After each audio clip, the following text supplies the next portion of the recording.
जिसके कारण आज ब्रह्मांड यानी यूनिवर्स को आप पर यकीन नहीं है कि आप बच्चा संभाल सकते हैं।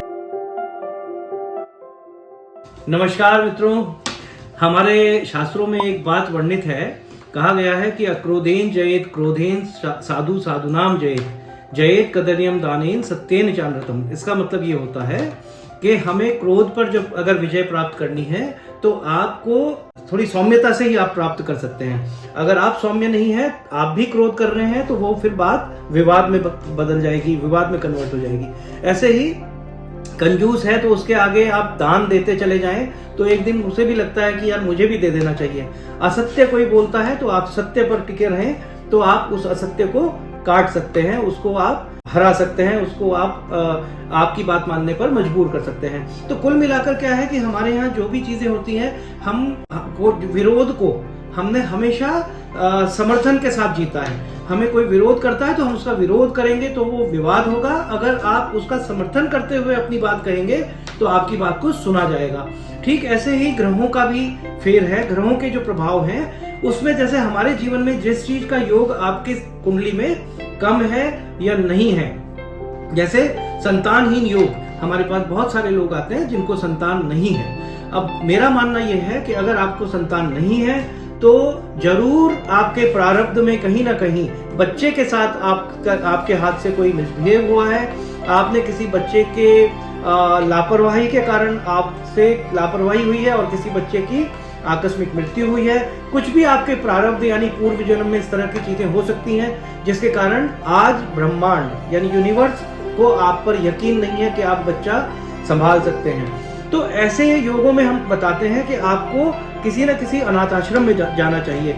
वहां पर आप समय बिताएं बच्चों के साथ जिनके माता पिता नहीं हैं। उनके चेहरे पे मुस्कुराहट लाएं। वो बच्चे आपका इंतजार करें कि अब ये अंकल आंटी कब वापस मिलने आएंगे। उनके अंदर आपके प्रति एक मोह, एक प्रेम जनरेट करें। ये प्रयोग मैंने बहुत कपल के साथ किया है जो कि कंसीव नहीं कर पा रहे थे, लेकिन इसके रिजल्ट बहुत अच्छे मिले हैं।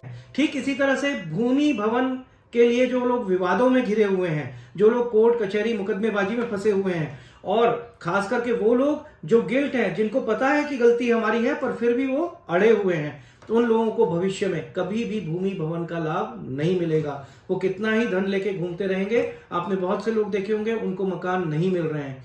तो ऐसी स्थिति में आपको भूमि को सम्मान देना है। सबसे पहले तो इस तरह के मुकदमे खत्म कीजिए। अगर आप चाहते हैं कि आपको भूमि भवन से संबंधित सुख लाभ मिलते रहें और बहुत बेहतरीन मिले, तो आपको तुरंत ये विवाद समाप्त करने चाहिए। अगर आप इस तरह के किसी भी विवाद में नहीं है, बावजूद उसके आपको भूमि और भवन का लाभ नहीं हो पा रहा है, आप नहीं खरीद पा रहे हैं, तो निश्चित मानिए कि आपके प्रारब्ध से कहीं ना कहीं ये जुड़ा हुआ है। ऐसी स्थिति में किसी भी मंदिर के प्रांगण में या निर्जन स्थान पे कहीं पर भी आप निस्वार्थ भाव से पौधारोपण करें और जहां जहां आपको हो सके भूमि को सम्मान दें।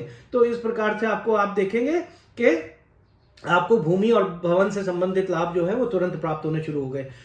जिस भी तरह की चीजों को आप समझते हैं, आपके पास धन नहीं है, मैं मानता हूं कई लोगों के पास होता है, संघर्ष कर रहे हैं, धन नहीं टिकता है, धन आता नहीं है, आय के साधन नहीं है, तो अपनी क्षमता अनुसार आप देखें। अगर आप किसी गरीब को कुछ भी नहीं है तो आप एक पैरासिटामोल की दवाई दान कर दें।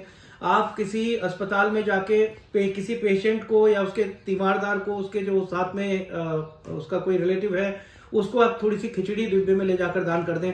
इस तरह की चीजें अगर आप करते हैं, निर्धन होते हुए भी अगर आप धन का दान करते हैं, बेशक आप 50 पैसे का दान करते हैं, तो आपके पास धनागमन के मार्ग खुल जाएंगे।